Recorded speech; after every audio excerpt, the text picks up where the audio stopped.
આમ આદમી પાર્ટીએ એના શીર્ષ નેતૃત્વએ નિર્ણય લીધો છે કે પાર્ટી વિરુદ્ધ અને જનતા વિરુદ્ધ જે પણ પ્રવૃત્તિઓ કરશે એમને પાર્ટી ક્યારેય સાંખી નહીં લે.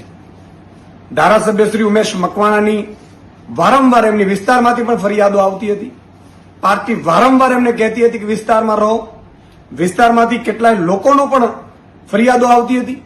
વિવિધ પ્રકારની ફરિયાદો આવતી હતી. ભ્રષ્ટાચારની ફરિયાદો આવતી હતી. પાર્ટી એમને વારંવાર ચેતવ્યા છે, પણ બીજેપી ગંદી રાજનીતિ કરી રહી છે.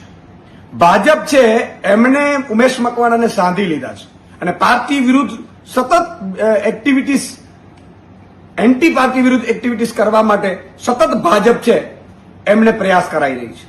આજે પાર્ટીએ નિર્ણય લીધો છે માનનીય અરવિંદ કેજરીવાલજીના શીર્ષ નેતૃત્વએ કે ઉમેશ મકવાણાને પાર્ટી વિરોધી અને જનતા વિરોધી પ્રવૃત્તિઓ કરવા બદલ 5 વર્ષ માટે પાર્ટીમાંથી સસ્પેન્ડ કરવામાં આવે છે. અને હું ચેલેન્જ આપું છું ઉમેશ મકવાણાને. ભાજપે ગંદી રાજનીતિ કરી છે સાહેબ. એમણે વિસાવદર ચૂંટણીમાં રાજીનામા અપાડાવ્યા એ ધારાસભ્યોને પાછી વિસાવદર આમ આદમી પાર્ટીએ જીતી ભાજપ બોખલાઈ ગઈ છે. ભાજપે મેસેજ આપવા માંગે છે કે તમારા બીજા ધારાસભ્યોને પણ અમે ટચમાં છીએ. પણ આમ આદમી પાર્ટી, એનો કાર્યકર્તા અને ગુજરાતની જનતા બધું જોઈ રહી છે ભાજપની આ ગંદી રાજનીતિ. અને વિસાવદરની ચૂંટણી પછી ભાજપ સંપૂર્ણપણે બોખલાઈ ગઈ હતી. આખી કેબિનેટો કેન્દ્રીય મંત્રીઓ હોવા છતાં ભાજપે સુપડા સાફ થઈ ગયા છે. હમણાં સરપંચોની ચૂંટણીમાં પણ ભાજપના સુપડા સાફ થઈ ગયા છે.